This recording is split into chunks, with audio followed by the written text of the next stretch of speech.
মোটে সূর্যটা মাথার উপরে যায়নি, তার ভেতর রিপাবলিক বাংলা আলবাল আলবাল ম্যা ম্যা ম্যা ম্যা ম্যা ম্যা করা শুরু করে দিয়েছে। ভাই তোকে এত বকা বকি, তোরা মানুষ হবি না?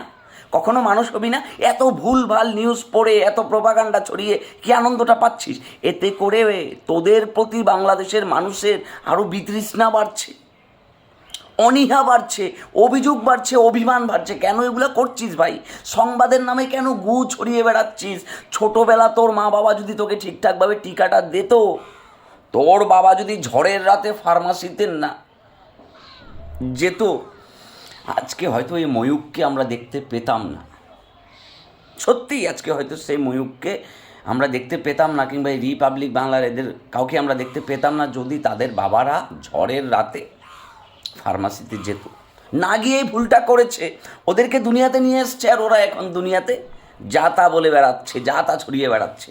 দেখ ভাইয়া, তোমরা আমাদের উৎকৃষ্ট বন্ধুও নয়, আবার তোমরা আমাদের শত্রুও নয়, কিন্তু তোমরা যা করছো তাতে করে তোমাদের প্রতি অশ্রদ্ধা বাড়ছে। আমাদের দেশে ভুলভাল যারা বকছে অতিমাত্রায়, তাদের প্রতিও যেমন আমার কি অশ্রদ্ধা আছে, তোমাদের যারা এইভাবে প্রোপাগান্ডা ছড়িয়ে যাচ্ছে তাদের প্রতি অশ্রদ্ধা আছে। বিহার, উড়িষ্যা, কলকাতা সব কি রেখে দাও, আমাদের কিচ্ছু লাগবে না, আমরা আমাদের দেশ নিয়ে ভালো আছি। জাস্ট কিছু চাইতে এসো না, চাইতে আসলে ব্রাহ্মণবাড়িয়া ধরিয়ে দেবো।